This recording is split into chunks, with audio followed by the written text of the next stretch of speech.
Michael Ballard. This is Joe Roberts. And for those of you who haven't watched before, this is the Resiliency for Life channel where we talk about life's big issues or big stuff. And what was it and what'd you do about it? So today, Joe's going to share one of his big stuff issues and what he's done about it. So Joe, welcome. Hey, good to see you. Yeah, good to be here. In the spirit of full disclosure, we've known each other for more than a decade. Yeah, a little bit. We were just a little younger then. So Joe, what big stuff can you share? Well, I think probably the greatest asset I have is experience, and I was one of those people you'd see that, and if you looked at me 25 years ago, you wouldn't see a lot of probability of success. I was homeless, addicted to drugs, living in Vancouver's downtown east side. I would have been one of those quintessential characters that you'd see pushing a shopping cart around Vancouver's downtown east side. Fortunately for me, had a mom that never gave up on me. She worked really hard and got me back to Ontario. I entered into a residential treatment program and relocated to Belleville. That's where we met. Yeah, Eastern Ontario. 1992. We were 12? No. Yes, I was just celebrating my 18th birthday. And then went back to college. And the extraordinary thing about going to college and the friends that I had in my life is, one of the big pieces that was missing for many years was community and was mentorship and just having other people talk about the possibility of my life, because I lost sight of that. The best metaphor I can describe is I lived in a house where the windows were dirty, really dirty, and the light wasn't getting in, the light wasn't getting out. But it took some cleaning up, both internal and external, for me to really see a possibility for myself. I graduated college and went out into the business world, and in less than 12 years, found myself on the cover of Canadian Business Magazine as a celebrated entrepreneur.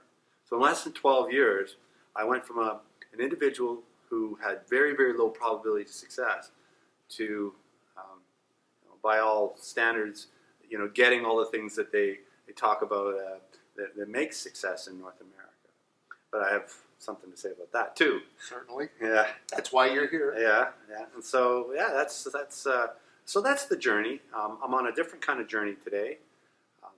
More or less retired in 2003, out of the corporate world, and just pursued a practice of speaking and training and really the thing that gets me out of bed in the morning is working with a group of people and speaking to their possibility.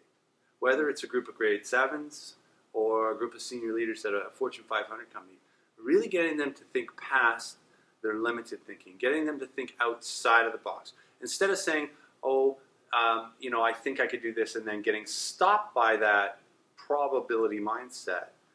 It's encouraging that possibility mindset, and that's led to some of the big work in my life today. Mm-hmm. So, Joe, being modest today, and maybe a long time now, what he didn't tell you is when he got out of college, when he finally got the right sales job, led his district in sales through his persistence. So what we're hearing about is a change in mindset and a change in self-worth, and he was becoming more and more resilient as he hung around people who kept saying, Joe, what about this? Joe, you could do this. Joe, you could do this. What was your grade point average, Joe? 3.9. 3.9 out of 4. This wasn't on a 5 scale. This was on a 4 scale. Some of us went to school and did really well, but we worked a lot, but we never got past the 3.0. So I think that, and I think that some of the pieces of my story may not be accessible for everyone, but the piece that is accessible is this, is that great achievement comes with action. Now, oftentimes the emotion are the biggest roadblocks that we face in our lives, the mental health, the old stories, and I had a lot of that going on. I had bags and bags of that, but what I was encouraged to do, despite the emotional climate, is to stay into action.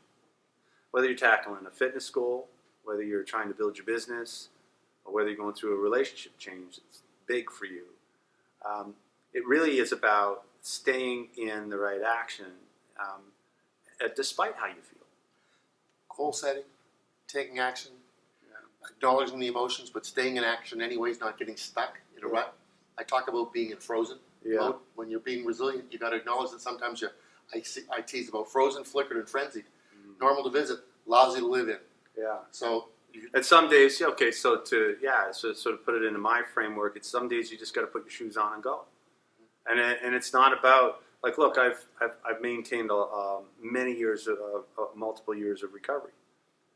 That's not easy some days. Some days, yeah, you coast along and everything's great, but it's on the hard days when you really kind of got to lock down and say, no, I'm gonna choose to do this despite how the internal and external feels right now. And then connecting. I think the other big thing is connecting to a reason why you want to stay into action. purpose Yeah. ties back to Viktor Frankl's Man's Search for Meaning. Yeah. Sorry, ladies, he wrote it in the 40s. It's Yeah. people's search for meaning, but Yeah. having a purpose does a lot for all of us to move us forward despite our obstacles that are being frozen. Yeah. For me, in the very beginning, the process of sort of putting one foot in front of the other was really driven by fear. And fear is a great motivator. It'll get you into action. It keeps you going. You got the whoop. You got the psychological whip cracking at your back. But there comes a point in your journey where fear no longer has that stickiness to help you keep going. And fear, actually, in a culture at work, after a while, people break down. It wears you out. It wears you out. People break down, creates dissension, and eventually a leader who uses fear as a motivator of human behavior eventually gets overthrown.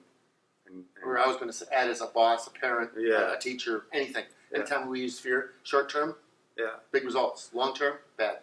So the good leaders that I've been around, good mentors that I've been around, and the big shift in my life really happened when I moved away from fear being the thing that drove my behavior to purpose being the thing that motivated my behavior. And so when I get interviewed and asked, by in interviews like this or for business magazines, whatever, they said, "What's your key to success?" And really, I had great mentors. I stayed in action. I had over 10,000 different people play a role in my life. So I don't like taking credit for that.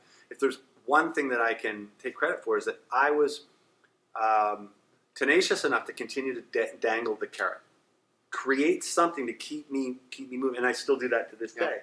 And it brings me a lot of joy because I get up in the morning and I know what it is I want to do. But if you don't have that's sometimes the greatest work that we can do in our life, and say, what am I here to do? What do I need to do next? What do I like to do? What pisses me off in the world that I want to change? Because sometimes it's the things that we see out in the world that are injustice that get us out of bed to say, I want to go and change that. If you look at all the great leaders that we admire, what did they do? It wasn't necessarily their actions we applaud, or even the achievements that they created in their life. By all accounts, Terry Fox failed. And yet, look at Martin Luther King failed. It didn't happen in his life, and it's still a process today. But we admire the fact that they got out of bed and they fought for something that they really believed in. They put all of their chips in the center of the table and said, this is what I stand for. And when that happens, wow, a lot of that personal roadblocks, they begin to dissipate and they begin to sort of melt away, and you just continue to stay in action. goals, action, purpose. Couldn't say it better. Yeah. And so part of being resilient is the vision. Well, you get your goals from your vision or your purpose. We're all just using different words for the same thing. Yeah. But it's really powerful to go from the street, recovery, education, mentors, community. Big issue for being resilient is having people around you that are safe, you can trust. Yeah. Or as one of my military friends would say, have your six, meaning your back. And this is why we move forward when we're stuck, is we reach out, we go into action. And short-term fear, you've mentioned, that's a brilliant way to say it.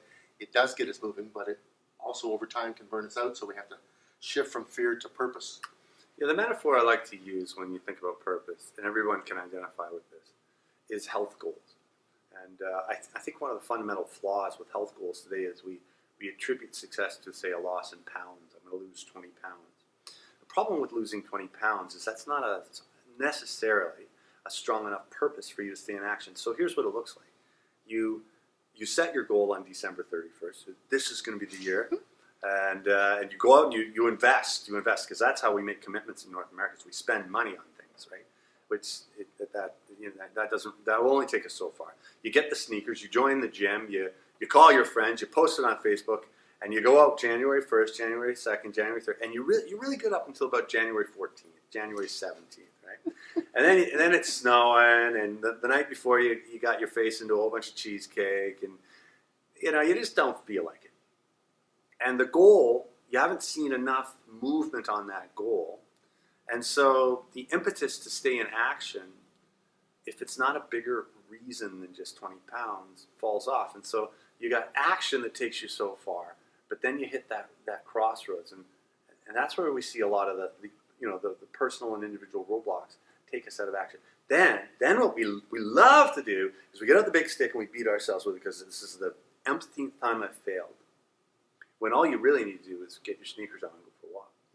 Now, if you want to create an annual, like if you want to do a year or 2 years or a lifetime, maybe the goal is about how many days of integrity with fitness and health I have. Maybe the goal is I want to walk down the aisle with my daughter's daughter. Maybe I want to, I want to enjoy the last 20 years of my life healthy and vibrant and active. Some of those become a little bit bigger and a little bit longer term, so that at the end of the year, if I didn't lose a pound, it doesn't matter. 365 days of integrity, living a healthy life. And the benefits that'll come from that are huge. Now, if you do reach your 20 pound goal, which will happen for people who stick with it, guess what happens? Well, you lost 20 pounds and you've also lost the impetus to continue to stay in action. It's gone. Yeah. So I would add to that from my personal health issues. Some know I've fought cancer twice, that there's our chronological age, but then there's our health body age. And if you live in the right areas of the world, your doctor can say, well, you're chronologically this old, but your body's only this old. So my goal is to always be 12 to 15 body years younger than I really am. Not a big deal, but it means every day I got to pay attention to what goes in here. Yeah. And did I walk enough steps 6 days a week? Because I don't want to do it 7 days a week. I give myself a day off. Yeah. Some weeks there's 2 in a row, which means for a couple of weeks I got to hustle a little more.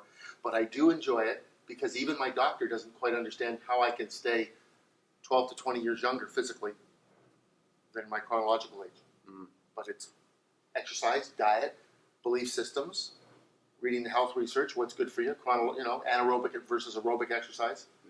Yeah. So purpose, big one, get you out of bed, feet on the ground, feet in the shoes, out the door. Yeah, no, powerful, very powerful. Yeah. Well, a lot of lessons in a short period of time. Thank you, Joe. Hey, thanks, Michael.